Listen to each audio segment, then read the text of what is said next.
Al Zaitun selalu jadi sasaran tudingan menjalankan ajaran agama Islam sesat. Bahkan menjadi bagian dari gerakan mendukung berdirinya Negara Islam Indonesia atau NII. Pesantren yang didirikan oleh Syekh As Panji Gumilang pada 13 Agustus 1996 ini menempati lahan yang kini seluas 1.600-an hektar, meliputi 3 kecamatan termasuk Kecamatan Gantar, Indramayu, Jawa Barat. Pusat kegiatan pesantren yang menjalankan prinsip pendidikan untuk ekonomi dan ekonomi untuk pendidikan ini sekitar 324 hektar. Luasnya pesantren membuat koran terkemuka Amerika Serikat, The Washington Post, menyebut Al Zaitun sebagai pesantren terluas di Asia Tenggara. Sobat milenial dan Gen Z, di balik sebuah peristiwa, isu, fenomena, ribuan bahkan jutaan aktivitas ada sosok manusia. Dan di program Real Talk with Uni Lubis, saya selalu mengajak kalian untuk berkenalan dengan sosok yang sedang aktual. Kali ini liputan eksklusif langsung dari jantung Mahat Al Zaitun atau Pesantren Al Zaitun di Kabupaten Indramayu. Saya akan mengajak kalian untuk kenal lebih dekat dengan pesantren ini dan juga dengan pendirinya dan pemimpinnya, yaitu Bapak Syekh AS Panji Gumilang.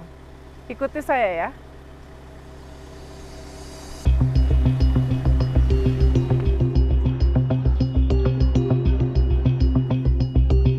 Kegiatan pendidikan di Al Zaitun dimulai pada 1 Juli 1999.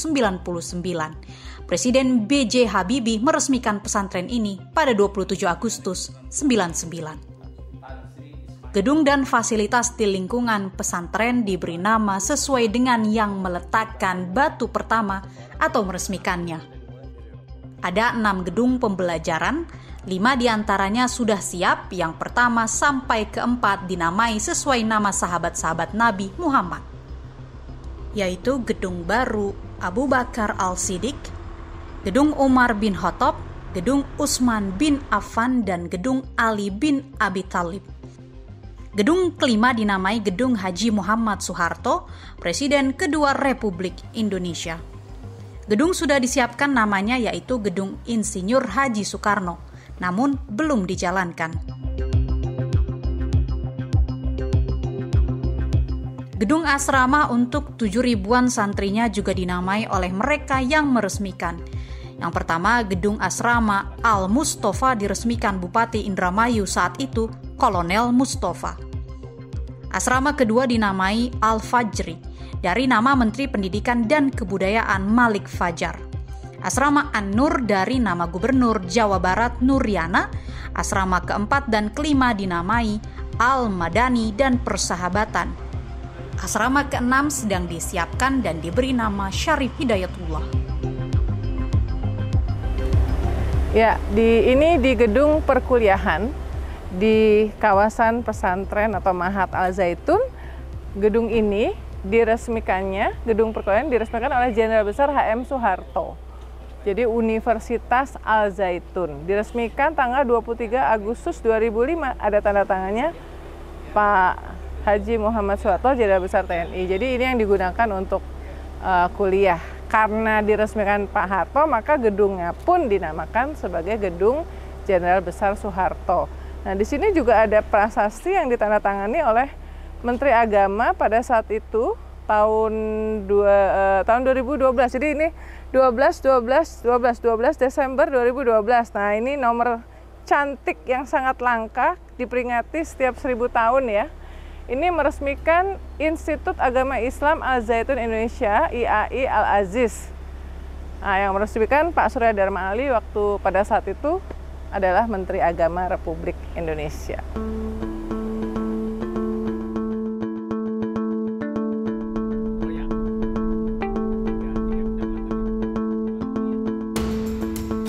Ada lapangan olahraga sekelas stadion yang dinamai Palangan Agung. Diambil dari nama Agung Laksono yang meresmikannya saat menjabat sebagai Menteri Pemuda dan Olahraga. Serta gedung serbaguna yang diresmikan Ketua DPR RI saat itu, yaitu Akbar Tanjung. Karena itu diberi nama Al-Akbar. Lapangan olahraga lengkap mulai dari sepak bola, hoki, tenis, basket, sampai badminton, dan untuk olahraga fisik lain. Masjid utama yang megah, desain Indonesia banget, dinamai Rahmatan Lil Alamin. Kapasitasnya bisa mencapai lebih dari 100.000 jika penuh.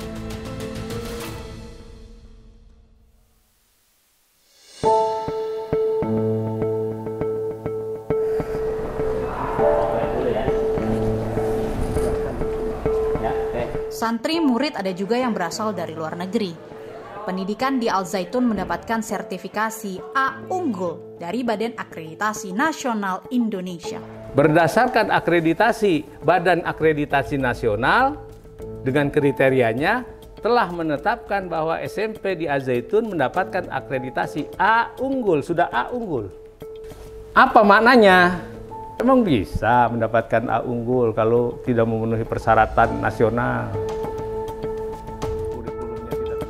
Kurikulum dicek oleh Kementerian Agama. Sebagai pesantren, mereka mendapatkan dana bantuan operasional sekolah atau BOS. Setiap pagi mereka wajib menyanyikan lagu Indonesia Raya 3 stansa ciptaan Wage Rudolf Supratman. Nah, bagaimana cara saya menanamkan sikap nasionalis terhadap santri? Nah, inilah yang kalau boleh dikatakan doktrinlah terserah. Nasionalisasi kepada seluruh warga di sini. Saya menanamkan cinta tanah air selain tiap hari menyadarkan tentang dasar negara Republik Indonesia, Pancasila, saya selalu menanamkan ini. Lagu Indonesia Raya. Waktu zaman Ibu di sini belum. Ini 2016. Hari ini lagu Indonesia Raya 3 stansa dinyanyikan setiap pagi. Kalau Ibu tadi datang masuk ke sekolah tahu. Sebelum belajar semua santri menyanyikan ini. Karyawan sebelum kerja menyanyikan lagu ini. Karena ini doa, pengganti doa yang Allahumma. Oleh Syekh, cukup ini saja. Nah, lagu Indonesia stansa 1 sudah tiap hari. Ini sudah memang kita nyanyikan secara nasional. Indonesia tanah airku, tanah tumpah darahku. Di sanalah aku berdiri, jadi pandu ibuku. Dan seterusnya. Stansa 2. Indonesia tanah yang mulia. Tanah kita yang kaya. Di sanalah aku berdiri untuk selama-lamanya. Indonesia tanah pusaka. Pusaka kita semuanya, marilah kita mendoa Indonesia bahagia. Suburlah tanahnya, suburlah jiwanya. Bangsanya, rakyatnya, semuanya. Sadarlah hatinya. Sadarlah budinya untuk Indonesia Raya. Nah, ini kita maknakan. Saya selalu memaknakan sendiri. Sampai kapanpun Syekh menanamkan kepada kami dan keyakinan Syekh, Indonesia tidak akan pecah. Tidak akan ada negara di dalam negara. Insya Allah kata Syekh, yang namanya Papua tidak akan jadi. Yang namanya Aceh yang akan memerdekakan diri tidak akan jadi. Apabila sadar kembali ke sini. Lah bagaimana ke orang tiap hari menanamkan rasa cinta negara, dituduhnya mau doktrin membuat negara. Lah kan tidak sesuai simbol namanya. Stansa 3, inilah yang jadi viral. Saya sedang menerangkan ini. Indonesia tanah yang suci. Tuh siapa yang ngomong tanah suci? Wage tahun 28. Sudah mengatakan Indonesia tanah yang suci. Berani dia. Nggak dibilang sesat. Tanah kita yang sakti. Di sanalah aku berdiri menjaga ibu sejati. Tuh, ibu kita ini makanya Ibu Pertiwi kalau di sana. Indonesia tanah berseri, tanah yang aku sayangi, tanah berseri. Marilah kita berjanji Indonesia abadi selama-lamanya. Selamatlah rakyatnya, selamatlah putranya. Pulaunya, lautnya, semuanya.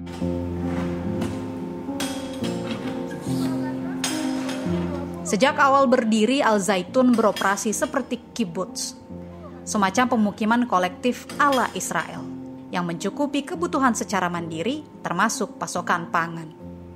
Sejak awal juga Panji Gumilang serius membangun kegiatan ekonomi terutama pertanian dari green ke blue economy. Ikan tuna Baby tuna. dari perairan Halmahera. Kita ada di pusat kegiatan ekonomi pesantren Al Zaitun sejak 2020, karena sebelumnya sejak awal mengembangkan green economy ya. Jadi bentuknya pangan, peternakan, pertanian, tapi sejak 2020 juga sudah merambah ke blue economy, yaitu di bidang perikanan, dan ini adalah upaya pengadaan makanan yang dalam konteks blue economy untuk seluruh kegiatan dan warga di pesantren Al Zaitun. Pesantren mengklaim bahwa kegiatan ekonomi selain mencukupi kebutuhan pangan santri dan keluarga besar Al Zaitun, mereka juga sukses mengembangkan bisnis ekonomi pangan ini. Maklum, salah satu kontroversi yang melingkupi Panji Gumilang dan Al Zaitun adalah dari mana sumber dana membangun pesantren yang besar dan megah itu. Berikut wawancara khusus kami dengan Panji Gumilang. Terima kasih Syekh Panji Gumilang menerima saya dan tim IDN Times untuk Real Talk with Uni Lubis. Ini wawancara santai di mana kami nanti mungkin sedikit bicara, karena ini tagline-nya karena pengalaman adalah guru yang terbaik. Syekh Panji ini orang yang pengalamannya panjang, cuman kita mulai dari nostalgia ya. Jadi sebelum ngobrol nih, saya diajak untuk keliling komplek pesantren Al Zaitun. Ada perkembangannya nggak? Ada, dulu nggak ada silo yang bisa memuat 1.000 ton cadangan beras yang bisa aman untuk 2 tahun. Jadi santri di sini insya Allah nggak mungkin kelaparan lah ya. Nah, jadi dulu belum ada. Tapi dulu itu nggak boleh, saya ingat nggak masuk gedung kelas nggak boleh pakai sendal atau sepatu, ya kan, bersih. Nah sekarang boleh, berarti itu ada ini ya, lebih demokratis. Bukan demokratis. Lebih apa tuh? Karena apa itu? Bukan hal demokrasi, itu hal privasi ketika itu. Dulu kan soalnya yang nggak boleh pakai sepatu sama sendal tuh cuma kalau ke masjid. Kan itu kan lain. Kita tatkala mengurus masjid ya betul. Tapi mengurus kesehatan orang juga sebaiknya begitu ketika itu. Nah ketika ini lain lagi karena sudah memiliki alat yang untuk bisa menetralisir. Oh benar ya. Jadi sekarang nggak apa-apa. Jadi sekarang udah lebih canggih untuk pembersihan. Tidak juga canggih, sudah ada alat untuk membersihkan. Kalau dulu kan harus gosok begini. Kalau ditanya komen boleh jujur nggak? Apa itu? Dulu karena saya datang ke sini masih kinclong. Gimana? Masih kinclong, masih baru bangunan-bangunannya, bangunan semuanya. Ya, sekarang udah 23 tahun ya. Kayaknya udah harus direnovasi ya sih. Bukan direnovasi. Diapain? Mengapa? Karena kami membangun swasta. Harus kuat. Minimal itu 200 tahun tidak merenovasi. Struktur bangunannya. Hanya cat, benar, maksud saya dicat. Nah, kalau itu bukan renovasi. Benar. Apa itu namanya ya? Ya, kalau orang pakai bedak lah begitu. Iya, benar. Nah, itu baru dimulai. Gue salah melulu ini, maksud saya itu. Ya, baru dimulai bulan ini. Pas banget ya. Ya, tidak pas karena waktunya sudah harus dikasih bedak. Pas maksudnya menjelang wawancara. Cara wawancara ini, jadi bakal dicat lagi. Bukan bakal, sedang dicat ulang. Kalau bakal kan masih akan. Sekarang sudah memulai. Oke. Jadi itu yang baru. Jadi mesin-mesin itu baru. Dulu saya udah ngeliat tuh yang peternakan, yang sawah apa segala macam udah. Tapi dulu belum digarap. Belum digarap. Oh tapi kan yang ininya sapinya udah ada. Ya kalau sapi padi pun belum dimasukkan ke tempat prosesi. Dulu tuh kalau nggak salah ada box untuk telepon umum ya. Sekarang udah nggak ada. Oh masih nggak digunakan. Iya karena udah pakai handphone. Nah itulah sama dengan kita sudah boleh pakai sepatu. Oke. Kan zaman terus berubah. Nah kalau sikap nggak berubah bagaimana? Benar. Jadi teman-teman mungkin yang nggak tahu ya, sebetulnya tuh salah satu yang menarik dari Al Zaitun ini adalah nama-nama bangunannya itu adalah nama-nama yang meletakkan batu pertama atau yang meresmikan ya. Termasuk ada tadi kita pergi ke bangunan Haji Muhammad Soeharto, terus yang untuk Soekarno sedang dalam persiapan ya kan. Ada Al Fajar itu yang kedua gedung itu dari Pak Malik Fajar ya. Yang pertama Al Mustafa. Yang pertama Al Mustafa itu dari Bupati Indramayu. Terus ada yang Gubernur Anur dari Gubernur Nuriana. Nah jadi itu soalnya. Nah tadi ngomong soal Soeharto. Kan yang viral juga adalah seolah-olah ini salah satu modal gedenya ini adalah dari keluarga Cendana. Memang keluarga Cendana punya tugas membiayai kita. Itu pertanyaan atau statement? Bukan pertanyaan. Tapi saya jawab juga. Andainya juga memberikan sesuatu kepada Al Zaitun, apa salahnya? Kan dulu Uni kesini belum ada itu gedung Soeharto. Belum ada. Belum. Masjid ini juga belum ada. Baru dirancang. Benar. Jadi tadi perkembangan dulu dan sekarang itu terus bergerak. Benar. Nah untung saja Uni datang lagi, jadi bisa merevisi. Bisa membandingkan ya? Bukan dibandingkan, merevisi yang dapat 99 dengan penemuan yang sekarang dihilangkan yang 99. Karena apa? Sudah ada rentetan. Entah itu kemajuan, entah itu berhenti. Nah, nanti kan bisa dinilai. Iya. Kalau flashback, kenapa sih Syekh dulu bikin Al Zaitun ini? Itu kan endapan dari pengalaman hidup. Pengalaman hidup apa yang kita rasakan di Indonesia ini terjadi sikap intoleran. Dan untuk berdamai ini tidak bisa serta-merta. Maka di situ kita berpikir, kalau kita berteriak saja mungkin didengar, tapi belum tentu dilakukan. Maka harus masuk pada sistem. Itulah sistem pendidikan. Dari pendidikan ini kita bisa menginternalisasikan sebuah ide, sebuah gagasan. Yang gagasan itu menuju kemanusiaan yang adil dan beradab. Adil dan beradab itu harus ditempuh melalui pendidikan yang berbudaya toleransi dan berbudaya perdamaian. Dan itu tidak bisa di sekolah. Mesti di dalam kehidupan kampus yang 24 jam hidup di situ. Dikenalkan apa itu budaya toleransi, dikenalkan itu apa budaya perdamaian. Jadi tidak masuk kelas jam 7, pulang jam 1, pulang ke rumah, itu nggak akan terjadi cita-cita itu. Maka kemarin kita membaca, pendidikan Indonesia semakin tinggi, semakin tidak berintegritas.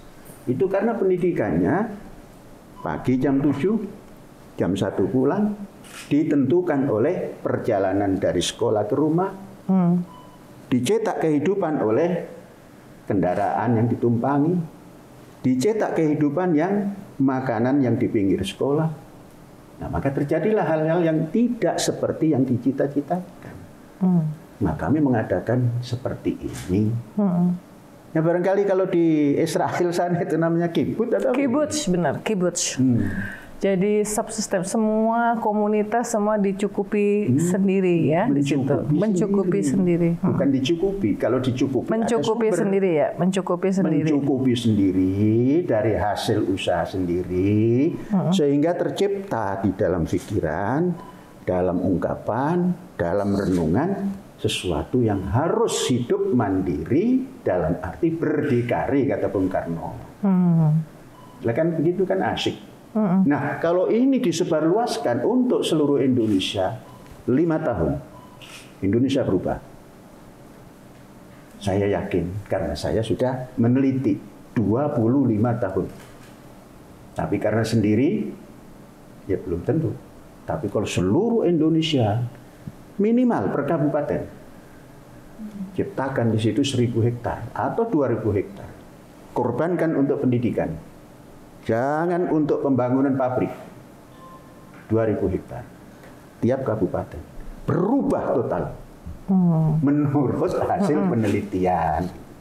Sebetulnya dari awal kayak yang di gerbang yang pertama ya, itu kan, dan kemudian tadi kami sudah dijelaskan juga, jadi dua kata kunci di visi toleransi, perdamaian dan toleransi sudah ada sejak awal.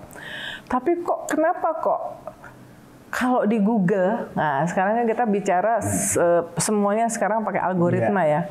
Kenapa kok selalu Al Zaitun ini diidentikan dengan kata NII dan kata sesat? NII sendiri kan kayak mau membuat negara baru, padahal Indonesia Raya yang dinyanyikan tiap pagi di sini ya 3 stansa yang aslinya, yang sangat visioner lah ya, dari W.R. Supratman. Rebuwage Supratman. Rebuwage itu kan W.R. ya. WR. Nah itu kenapa ya menurut saya? Apanya yang kenapa? Kenapa kok justru visi perdamaian dan toleransi dan kemudian merah putih NKRI, bahkan Soekarno itu tidak terkomunikasi keluar dengan lantang, malah yang banyak beredar itu adalah yang justru seolah-olah tidak toleran. Yang gitu. punya Google siapa? Terus yang mengisi Google siapa? Nah kami kan mendidik. Tidak terlalu memikirkan Google. Ya kalau kita masuk ke dalam hal-hal yang seperti itu, terkendala pendidikan. Nah sekarang ada yang tampil Indonesia Media. Nah itulah mau sampaikan. Kan ini sudah dari sejak awal sini. Dan sejarah Indonesia sudah menutup semua itu. Selesai. Nah kalau diungkit-ungkit, ya nggak bakalan terungkit. Ya. Tapi kenapa dua itu, perdamaian dan toleransi? Apakah ada sebuah momen dalam hidup Syekh yang dua ini harus yang menjadi dasar? Bukan momen pribadi.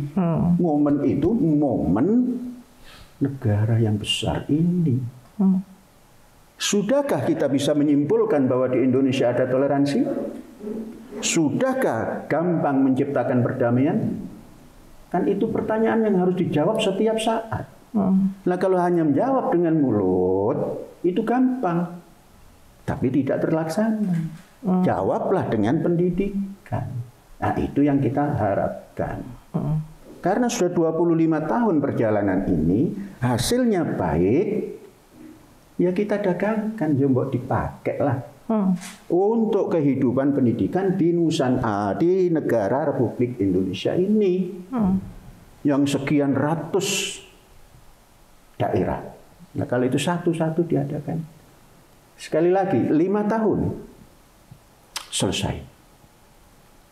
Bukan selesai mendidik. Ya. Apa yang kita cita-citakan toleran itu bisa keluar. Yang cita-citakan perdamaian itu bisa terjadi. Mestinya tentu Syekh berharap bahwa alumni Al Zaitun yang sudah 14 ribuan sekian, yang kembali bergerak di berbagai bidang, mungkin di berbagai daerah, bisa menjadi agen dari kalau cuma agen dari satu pabrik toleran dan damai, lah kan masih ada agen-agen yang bertentangan dengan toleran dan damai.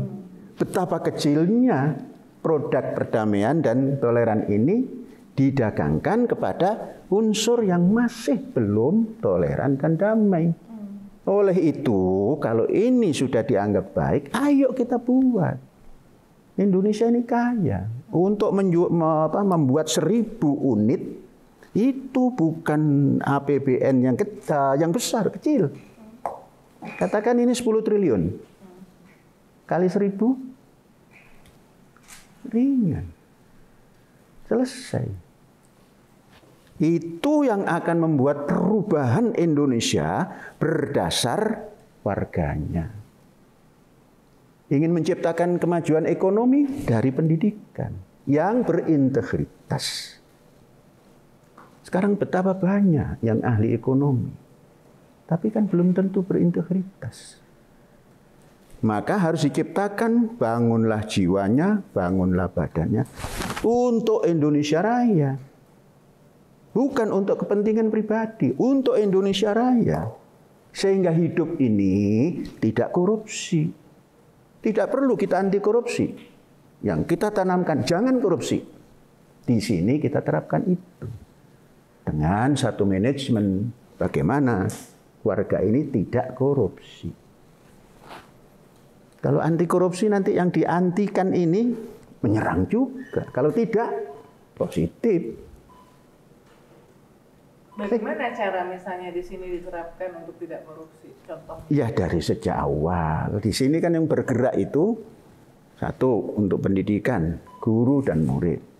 Murid mempunyai organisasi. Murid diberikan bagaimana cara membuat anggaran belanja dan anggaran pendapatan. Bagaimana menggunakan, bagaimana mempertanggungjawabkan. Itu semua diajarkan. Dalam praktek, bukan dalam teori. Maka di sini ada organisasi pelajar yang dinamakan pimpinannya presiden. Kemudian ada kabinet-kabinet. Jadi itu semua diajarkan dan dididikkan dalam kehidupan keseharian. Siapa menggunakan apa harus dipertanggungjawabkan. Lalu dari sejak dini semacam leadership proses ya, training ini ya dengan pelaksanaan saja. Kami tidak mengatakan itu training, tidak. Pelaksanaan hidup tidak korupsi. Nah, Syekh, ini tadi saya katakan, jadi sebetulnya kan ini kayak ujuk-ujuk ya. Ujuk-ujuk tiba-tiba ada tudingan sesat gara-gara video viral yang sholat Id ya. Tapi sebelum saya membahas itu, soal sesat ini kan kalau tadi saya katakan dicari di internet itu sudah seringkali diidentikan. Dan yang menyesat-nyesatkan itu kan memang dari lembaga ulama ya. Sebenarnya hubungannya Syekh Panji dengan lembaga ulama kayak Majelis Ulama Indonesia atau daerah tuh selama ini seperti apa sih? Ya sesungguhnya nggak bisa ditanya seperti apa, wajar-wajar saja. Ketemu gitu rutin apa gimana? Enggak. Nah kalau kita ketemu rutin ngurus pendidikan bagaimana? Jadi kalau seperti yang ditanyakan hubungannya seperti apa? Ya terkadang ada hubungan, terkadang tidak ada hubungan. Nengok situasinya dan kondisinya. Kalau kondisi seperti menguasai lembaga yang sama-sama LSM-nya, kemudian tampil sebagai penentu LSM yang lain, nah itulah kita tidak mau hubungan yang begitu. Karena tidak ada kesetaraan. Gubernur Jawa Barat Ridwan Kamil pernah ke sini nggak? Tidak pernah. Ya, terima kasih karena lupa. Tapi dia sudah membuat statement seolah-olah bahwa Al Zaitun santrinya akan dikelola oleh negara karena seolah-olah akan dibubarkan ya. Saya tidak mengerti seolah-olah akan apakah nggak ngerti. Kan yang berkuasa. Tapi ketemu terakhir sama. Tidak pernah ketemu. Tidak pernah ketemu. Tidak pernah. Padahal ini adalah pesantren oleh The Washington Post dikatakan adalah pesantren terbesar di Asia ya. Dan ada di wilayah Jawa Barat. Tapi gubernur belum pernah datang ke sini. Belum pernah datang dan saya belum pernah ketemu. Walaupun saya ingin ketemu. Tapi udah pernah minta waktu? Bagaimana? Sudah pernah minta waktu untuk ketemu? Diundang. Oke. Oleh tim yang beliau buat. Karena tim yang beliau buat saya datang sebagai penghormatan terhadap ulil amri di kegubernuran. Tapi nggak ketemu. Dengan gubernurnya? Ya. Dengan timnya ketemu? Dengan timnya. Apa prosesnya yang mereka tanyakan? Nggak tanya, mereka ingin investigasi. Kemudian saya bertanya, ada apa di investigasi? Coba baca. Di Kamus Besar Bahasa Indonesia, apa itu arti investigasi? Akhirnya dirubah menjadi tabayun. Setelah dirubah menjadi tabayun, kami usulkan kalau tabayun tentang AS Panji Gumilang dan Al-Zaitun itu tidak bisa di sini. Ayo kita datang ke kampus. Kalau Anda bertanya, saya menjawab, ini loh kenyataannya. Disepakati. Namun tidak mau melaksanakan. Jadi tim itu pun belum pernah datang ke sini? Ngundang saja datang, setelah disepakati kita adakan tabayun itu di kampus, mereka tidak datang. Dan ketika itu dalam musyawarah saya membuat syarat, memberikan syarat. Karena ini tim gubernuran, saya tidak mau ketemu dengan majelis ulama. Apakah di sini ada majelis ulama? Tidak ada. Oh oke, saya mau. Mendapatlah kesimpulan bahwa tabayun diadakan di Al-Zaitun. Saya tunggu. Tidak ada. Maka pertanyaan yang disampaikan saya tulis. Kirim. Dijawab tertulis ya? Ya, karena minta ditulis. Namun sebelum jawaban itu sampai, kami sampaikan, sebaik saja pertemuan di Bandung itu selesai, katanya ada statement dari beliau, yang gubernur itu. Ya, saya tidak tahu. Kesepakatan belum dilakukan, statement sudah keluar. Ya. Kalau komunikasi dengan Menko Polkam, Pak Mahfud, apakah ada? Entah lewat telepon atau ketemu langsung? Saya tidak pernah. Baik saya menelpon ataupun beliau menelpon. Tapi saya mengirim jawaban. Sama seperti yang dikirim ke yang itu. Jadi yang ke gubernur itu, tim gubernur itu saya tulis tembusan kepada presiden. Kemudian saya tambahkan kirim langsung ke Polkam. Itu tatkala selesai libur lah. Ya. Saya kirim. Mungkin sudah diterima. Mungkin. Poin-poinnya itu apa? Apakah misalnya termasuk itu poin-poin yang sangat sederhana. Yang dipertanyakan misalnya? Ya, yang intinya terakhir bagaimana dengan NKRI, bagaimana dengan Pancasila, bagaimana dengan Undang-Undang Dasar 45. Nah, kalau sekedar menjawab itu kan hal yang sangat gampang. Harusnya mereka datang ke sini emang. Iya, supaya tahu bagaimana itu yang ditanyakan NKRI itu seperti apa. Tapi ada nggak pertanyaan yang kayak misalnya yang tadi tuh, gara-gara semuanya rame itu kan gara-gara video viral yang soal salat Id. Perempuan sama laki-laki sejajar, padahal ya karena alhamdulillah saya pernah haji, pernah umroh. Kalau di Masjidil Haram memang ya kalau perempuannya pengen deket sama Ka'bah ya bisa aja dia sholatnya di depan, yang di belakang laki-laki. Ada itu juga? Nggak ada kalau itu. Oh gitu? Nggak dipertanyakan. Oh jadi yang kenapa kok Syekh diperiksa oleh Bareskrim, yang beredar itu adalah 15 poin dan nuansanya adalah ingin membuktikan apakah Al-Zaitun dan Syekh Panji Gumilang ini menyebarkan ajaran sesat atau tidak, itu apa? Lebih ke yang tadi itu NKRI itu. Malah di Bareskrim nggak ditanya itu NKRI. Yang di Bareskrim yang ditanya apa? Aliran dana? Bukan, yang ditanya baru satu, itu tentang apa itu ya? Menerjemahkan apa? Zalikal kitab. Legal kitab. Yang itu. Jadi cuma satu itu yang dasar video itu. Video itu. Yang dikeluarkan oleh Tribun itu apa itu? Yang sudah terpotong tentunya. Yang judul di Tribun itu apa?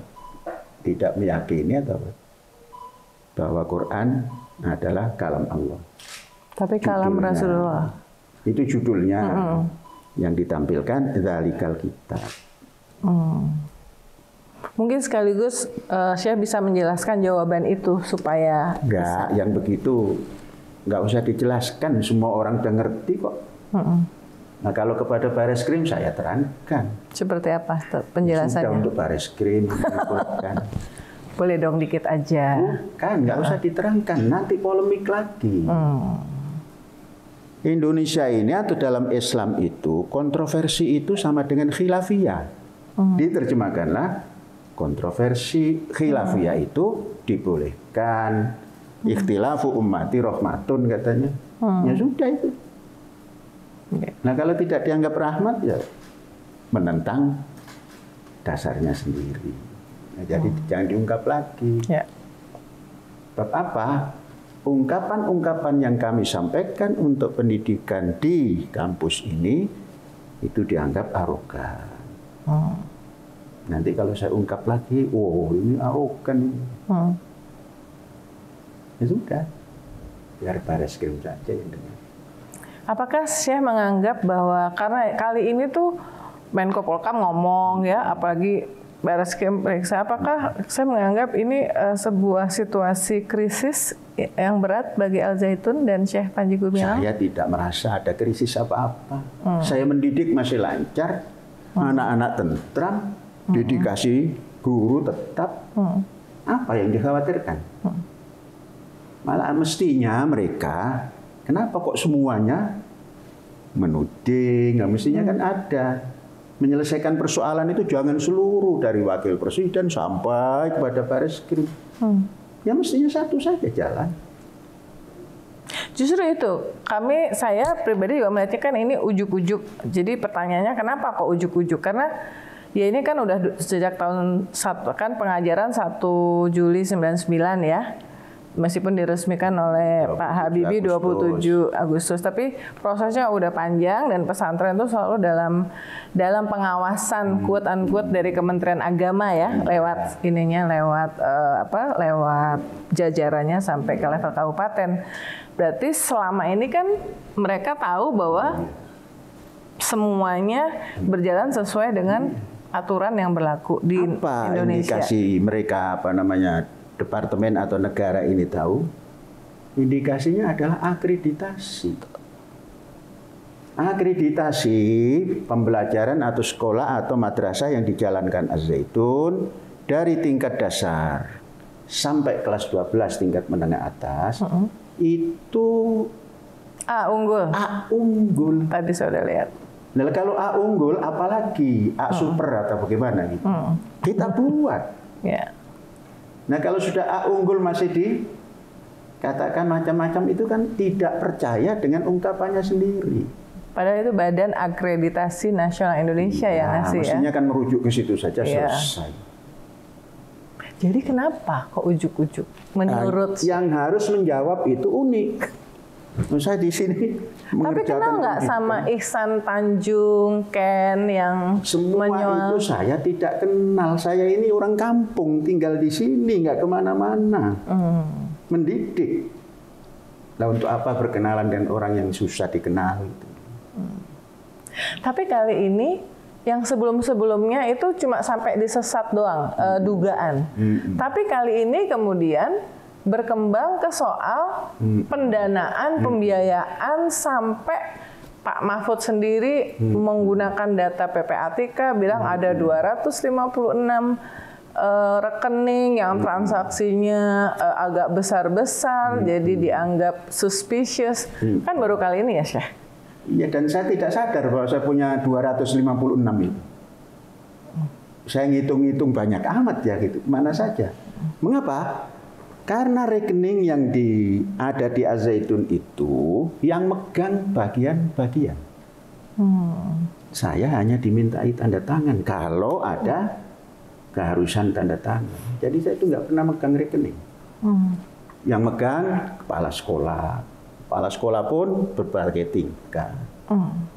Kemudian kalau ada kegiatan perusahaan processing padi di sana yang memegang rekening.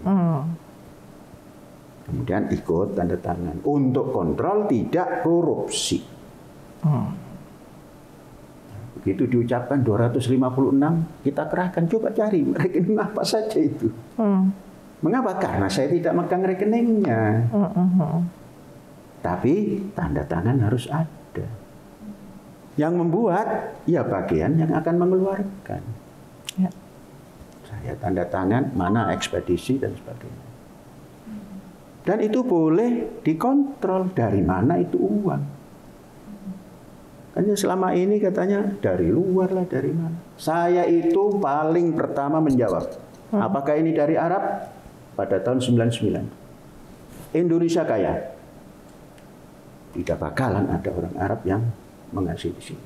Sebab ada syarat. Kalau Arab memberikan harus ada nama gedung Saudi. Saya Indonesia. Adapun Abu Bakar, Umar itu bukan Arab.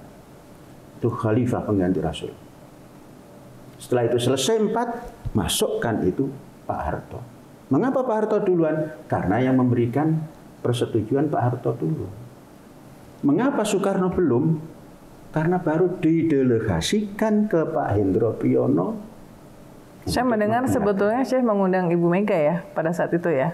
Minta, bukan mengundang, minta izin. Minta izin untuk menggunakan nama. Bukan. Atau apa?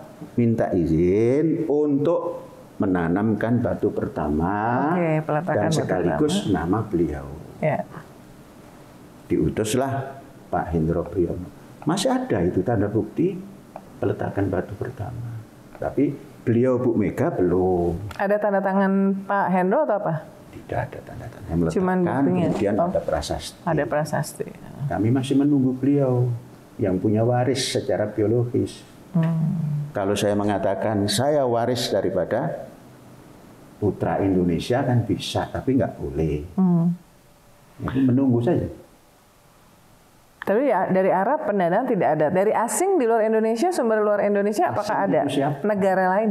Tidak ada. Nggak ada. Di negara lain. Mana ada negara lain memikirkan kita? Kita itu hutang ke negara lain kok. Benar juga. Nah iya, bukan benar juga. Saya benar. Kalau masih juga itu ada nggak benarnya. Benar. Nah iya benar. Kalau itu saya tidak koreksi. Kalau benar juga. Jadi tidak ada ya. Jadi dari mana awalnya? Awalnya, modalnya. Jangan tanya awalnya. Ada dana, kalau nggak ada kemauan nggak jalan. Kemauan dulu. Kemauan ada, diskusilah dengan kawan. Ya nggak serta-merta menjadi satu gedung. Membangun gedung yang namanya Abu Bakar As-Siddiq itu 5 tahun baru menyelesaikan pondasi. Nah setelah pondasi jadi, orang mungkin yakin, ya saya sumbang, ya saya sumbang. Jadi nggak seperti hari ini menehot sudah jadi. Dari mana? Maka pertanyaan dari mana kok bisa begini? Gitu. Tidak pernah melihat. Ya karena memang di sini bukan tempat untuk dilihat. Di sini hanya jin dan siapa saja yang mau melihat sini. Dan jin saja yang rumahnya di sini itu masih selalu minta hantar kalau pulang. Ke Panji Gumilang. Manggilnya Pak Gede dulu, jin. Pak Gede antar saya loh. Kamu orang mana? Orang yang di tempat Pak Gede. Lah kok minta diantar? Ya karena di sini susah dilalui. Kalau dengan Pak Gede aman. Jin saja begitu. Kenapa? Karena memang tidak disabak orang. Iya. Bahasa kami jalmo moro, jalmo habis.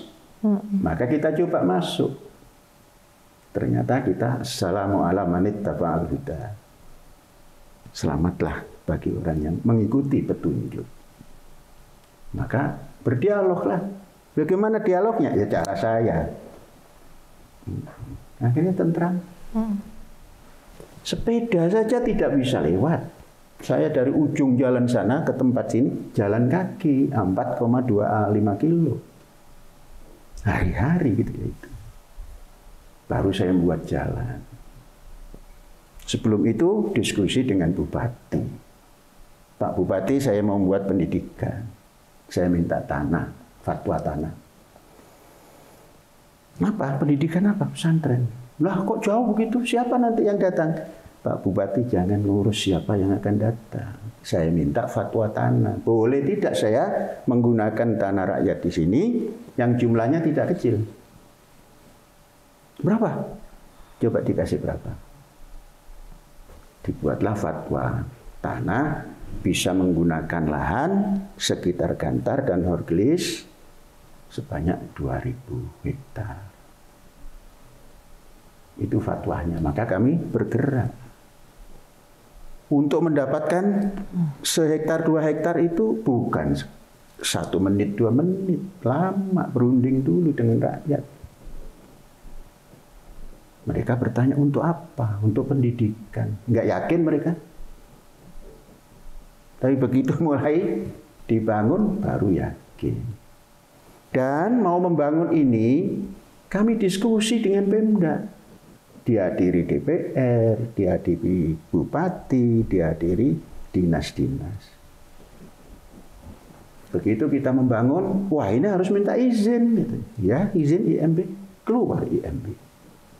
Sampai masjid yang di tengah hutan ini, jauh dari mana-mana, sudah ada IMB-nya. Saya tidak ingin nanti tidak ada IMB ditutup.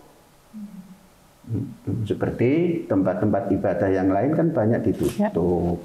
Saya tidak ingin begitu. Nah, saya kan sudah lihat tadi ya perkembangan dari unit-unit ekonomi ya, termasuk produksi beras yang tidak hanya untuk memenuhi kebutuhan pesantren, tapi juga sudah bisa dijual lewat koperasi ya. Kemudian ayam juga, yang lain juga. Plus bahwa biaya sekolah di sini $3.500 untuk admission dan tinggal ya.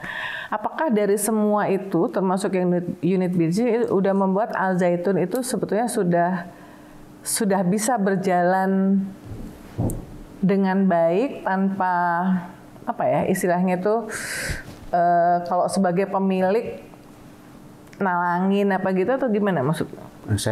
Saya tidak pernah nalangin. Jadi sudah jalan self sustain dengan itu, dengan unit ekonomi plus dari biaya. Kan biaya itu besar. $3.500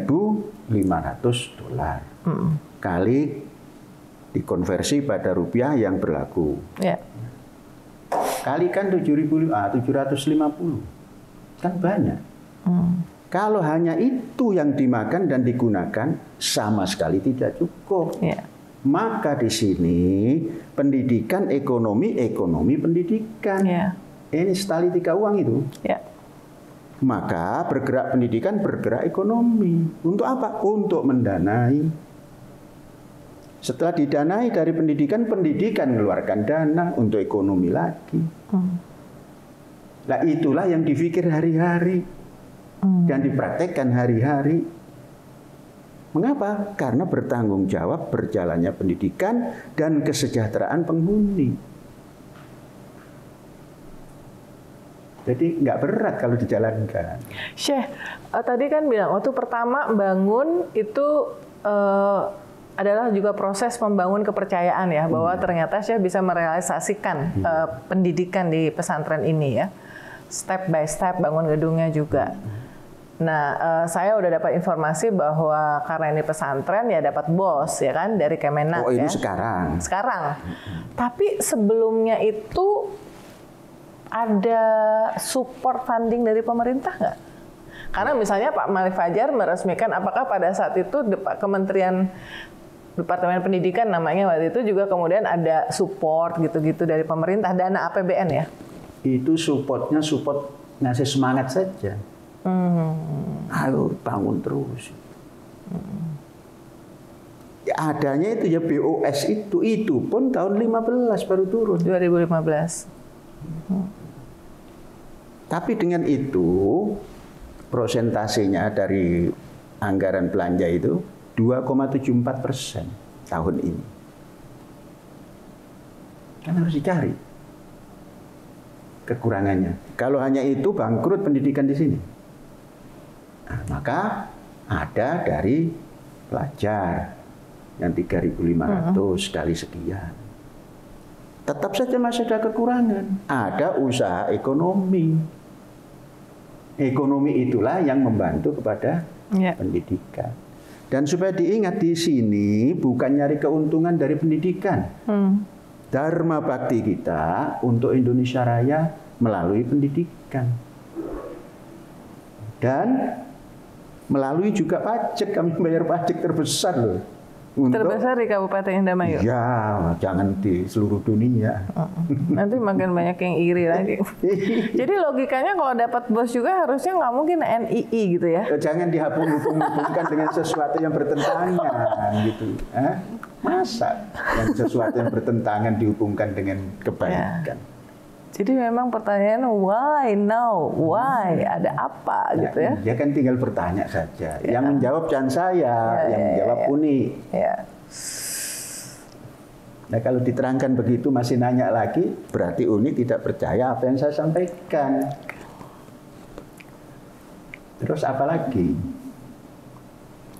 Jadi perkembangan terbarunya kan Syekh juga kemudian menggugat balik ya, pencemaran nama baik. Bukan termasuk menggugat, mengingatkan saja. Tapi ini melaporkan ke polisi apa enggak nih statusnya? Bukan, kepada pengadilan. Pengadilan. Nanti kan itu pun bukan pidana kok, perdata saja. Dan yang saya gugat kerugian saya nggak ada rugi materinya, cuma Rp1 yang saya gugat. Yang bukan materi itulah yang saya kasih nilai nolnya entah berapa itu. Kata orang 1 triliun, saya tulis 1 triliun. Kalau kerugian materi yang kami buat hanya Rp1, dibelikan es bonbon juga nggak dapat. Tapi kan imateri. Dan itu nggak banyak yang saya tuntut, ya karena mengatakan komunis. Padahal tidak meneliti. Komunis itu gara-gara itu kan yang si James itu ya sebetulnya ya, tapi dipotong ya. Yang nggak tahu. Yang apa namanya yang saya tidak tahu. Syekh bikin apa namanya kapal itu ya. Iya. Tapi mungkin diceritain pakai bahasa Syekh, jangan saya menjelaskan. Kenapa muncul, kok apa konteksnya? Berasanya kalau saya menjelaskan saya jadi jubirnya ini. boleh kan sudah 99 bersama-sama. Jadi teman-teman ini sekalian, ini penting nih. Biasanya komunis-komunis ini viral. Jadi ada video viral yang seolah mengatakan klipnya itu Syekh mengatakan saya komunis gitu ya. Jadi sehingga kemudian dianggap bahwa Syekh Panji Gumilang itu komunis. Jadi konteksnya sebenarnya apa Syekh? Bisa jelasin? Tadi penjelasan yang sudah fasih sekali. Enggak, belum. Itu baru. Jadi mengapa? Sebetulnya behind the scene-nya konteksnya apa? Video lagi ngapain itu? Dulu. Mengapa? Karena penjelasan jurnalis itu lebih fasih daripada penjelasan sumber. Kalau sumber hanya mengatakan begini, itu konteksnya adalah tatkala saya mendapat tamu. Tamu itu seorang direktur utama produk yang saya import dari Cina. Kapal. Untuk kapal, bukan kapal. Saya untuk kapal. Apa namanya? Ya. Kapal ikan. Keperluan untuk penyelesaian kapal. Datang. Nah, saya pun agak kaget. Kok mudah sekali nih direktur utama gitu. Kok kami bilang kok maco gitu kan. Dan itu saya terangkan untuk anak-anak yang sedang dibekali untuk menyelesaikan kelas tertinggi.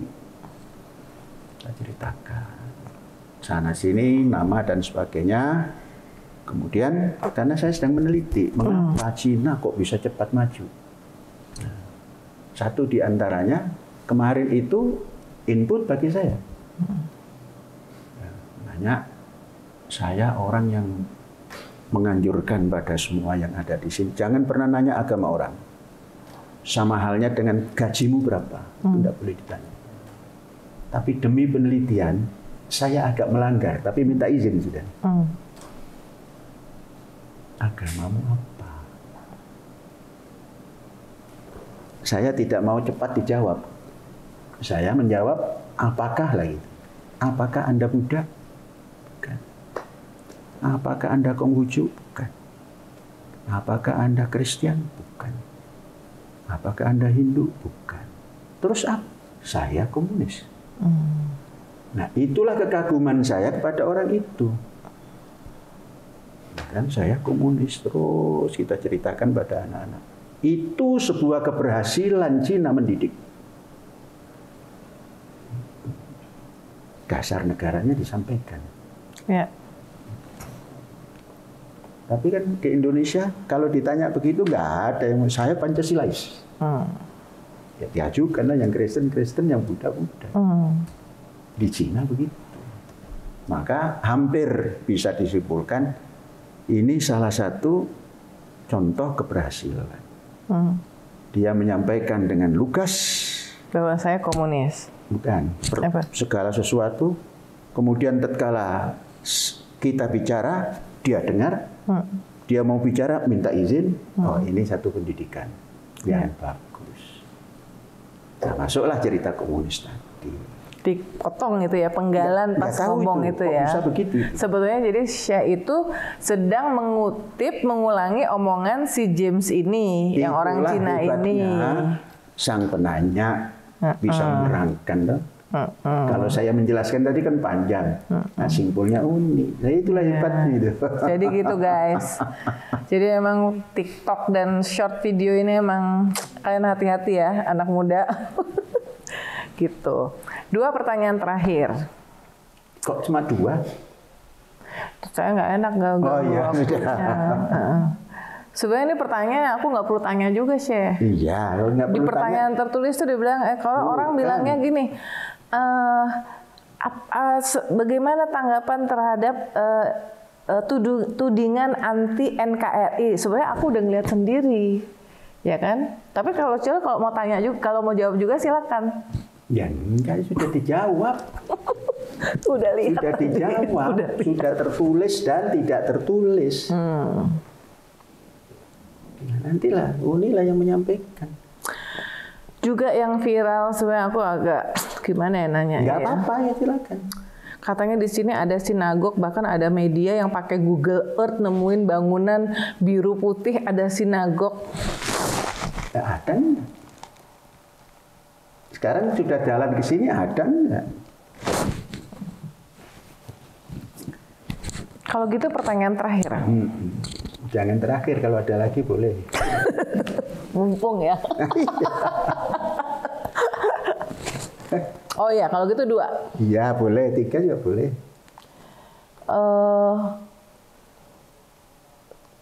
Sampai kapan Syekh Panji akan ada dalam posisi tertinggi di kepengurusan pesantren Al Zaitun? Konteksnya adalah soal regenerasi kepemimpinan. Sekarang sudah regenerasi. Semua sudah berjalan pada tracknya. Adapun orang kok ingin bertanya pada Panji Gumilang, kan keinginan orang yang harus dijawab. Dan sekarang yang tertua itu AS Panji Gumilang, maka dipanggil Aki. Aki itu Syekh. Jadi unik saja nggak mau, sudah diterangkan begitu. Saya mau wawancara dengan Panji Gumilang kan gitu toh. Jadi yang menciptakan kok Panji Gumilang terus yang tampil karena inginnya kan dengan Panji Gumilang. News value-nya masih paling gede. Sudahlah, jangan pakai itu dihitung. Panji Gumilang tampil terus itu ya diantaranya unik. Nah coba kalau tadi sudah dianggap cukup kan nggak usah wawancara. Saya nangis kalau nggak boleh wawancara. Lah itulah. Aku udah dari jam 4 pagi Syekh. Lah iya. Pemret pula lagi. Wah kalau sampai nggak dapet dikata-katain pemret aja nggak dapet gimana gitu nanti. Jadi siapa yang nggak berani pulang. Jadi siapa yang menciptakan? Kan Pemret. Ya. Orang sudah dihantar sampai detail-detail kok masih ingin. Nah kalau nggak saya jawab katanya wah tertutup gitu kan. Ya. Jadi kalau regenerasi itu sudah jalan. Ya. Hanya Pemret saja yang ingin menampilkan terus itu. Terakhir, apa yang ingin disampaikan berdasarkan pengalaman hidup dari Syekh? Apa yang ingin disampaikan kepada anak muda di Indonesia ini? Jangan anak muda itu sebagian. Soalnya audiensnya IDN Times anak muda. Bangsa Indonesia. Oke. 70 juta Gen Z dan 60 juta milenials, gede juga sih jumlahnya, separuh dari penduduk. Bangsa Indonesia saja gitu kan. Sekecil apapun, semuda apapun kan bangsa Indonesia. Pakai paspor Indonesia, baru lahir juga paspor Indonesia. Ya yang kita pesankan, Ayo kita mengadakan remontada atau renaissance atau bangkit kembali atau menghidupkan kembali untuk kemajuan Indonesia. Untuk membangkitkan Indonesia itu yang apa yang harus dihidupkan? Ihya'ul ulum, membangkitkan, masuk ke dalam al-ilmu. Jangan ihya ulumuddin, tapi ihya'ul ulum, membangkitkan cinta ilmu sehingga akan bangkit lagi dari 28 kepada 24. 28 itu kebangkitan Indonesia yang luar biasa, kemudian turun. Sekarang kita bangkitkan kembali. Mari semua bersama-sama, yang muda dan yang tidak muda, mari kita bangkit kembali untuk menghidupkan ilmu di Indonesia. Ya sudah, jangan banyak-banyak pesannya, nanti nggak sampai. Tapi sedih nggak dibilang sesat? Sedih nggak dibilang sesat? Siapa yang bilang? Kalau Allah yang mengatakan saya sedih, saya bertaubat. Saya tidak pernah mengandalkan kepada hukum manusia, tapi saya mengadu pada Allah. Apapun yang terjadi, sehingga Allah akan menurunkan ilmu yang tidak diturunkan pada yang lain. Itulah ketuhanan yang Maha Esa. Nah, nggak ada yang sulit hidup itu kalau percaya pada dasar negara ini. Pantesan 76 tahun masih bersinar. Ya karena dikasih lampu.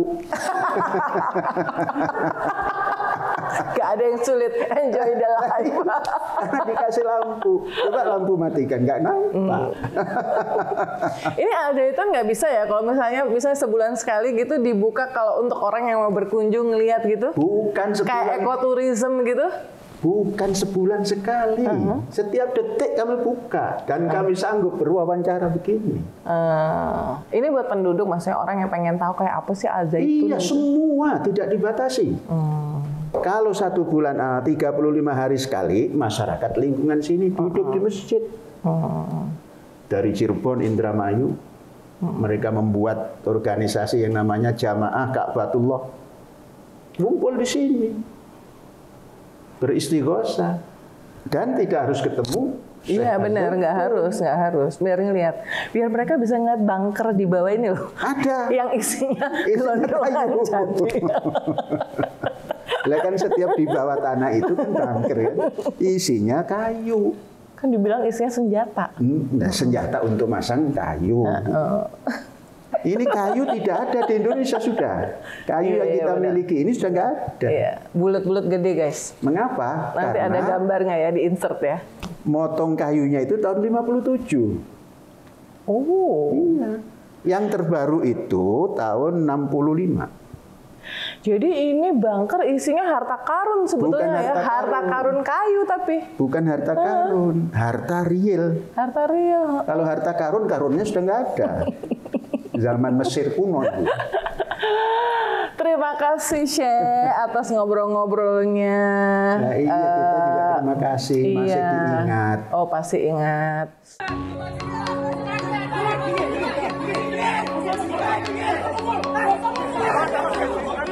Pemerintah lewat Menteri Koordinator Politik Hukum dan Keamanan Mahfud MD serta ditindaklanjuti oleh Badan Reserse Kriminal Polri memeriksa Panji Gumilang, bahkan membekukan ratusan rekening bank terkait Gumilang dan Al-Zaitun. Kami sudah menyampaikan laporan baru kepada Polri, yaitu tentang tindak pidana pencucian uang. Kami telah membekukan 145 rekening dari 367 rekening yang diduga menurut PPATK mempunyai kaitan dengan pondok atau kegiatan Al-Zaitun, kegiatan Panji Gumilang. Kita sudah sebutkan di situ beberapa tindak pidana yang mungkin terkait dengan itu, misalnya tindak pidana penggelapan, tindak pidana penipuan, tindak pidana pelanggaran yayasan, tindak pidana penggunaan dana BOS, yang itu semua diletakkan dalam konteks pencucian uang. Itu sudah kami laporkan ke polisi, ke Bareskrim, satu tindak pidana yang tidak lebih mudah dari tindak pidana yang sudah sekarang masuk di dalam penyidikan. Ingin tahu dari mulut saya apa yang terjadi hari ini. Soal tudingan sesat dan bagaimana mestinya perlakuan terhadap Al Zaitun, berikut tanggapan mantan Menteri Agama Lukman Hakim Saifuddin. Menurut hemat saya, kalau kita mencermati kasus Az-Zaitun pesantren Az-Zaitun, juga yang terkait dengan Bapak Panji Gumilang, tentu ini perlu disepakati terlebih dahulu perspektif apa yang kita gunakan, karena kasus ini bisa dilihat dari beragam sudut pandang, ya, dari beragam perspektif gitu.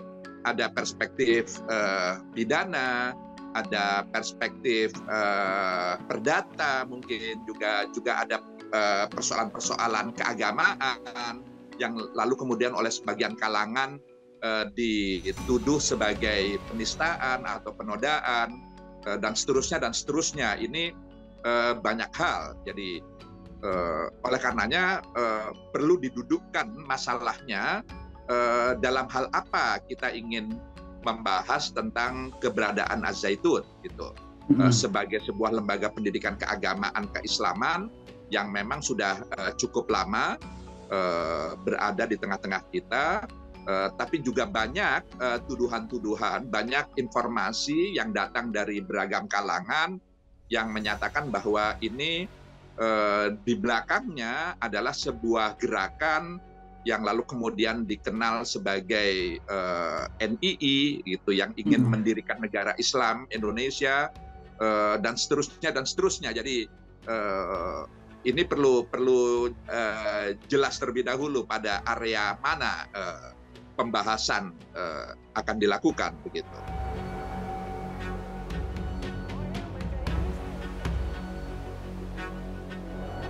Who wants to become the volunteer to answer why?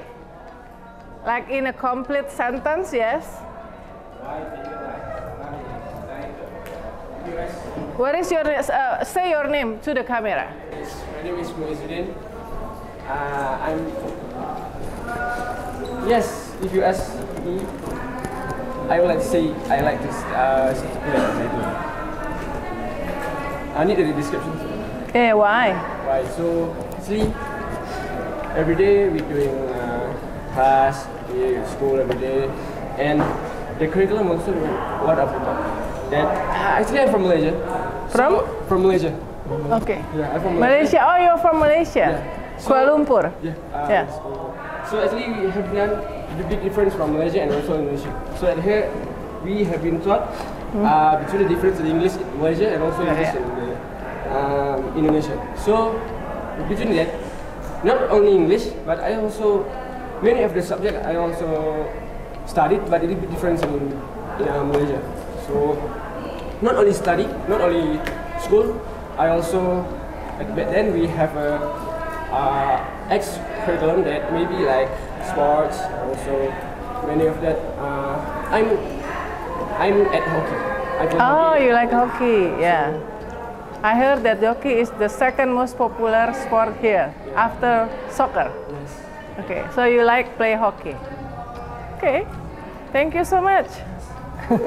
Good luck for the study.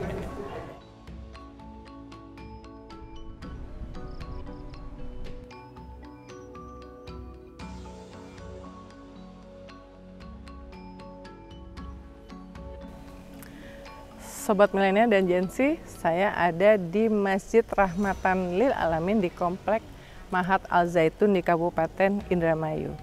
kami, tim IDN Times, datang ke sini untuk melakukan verifikasi terhadap berbagai isu kontroversial yang beredar di masyarakat, khususnya di media sosial.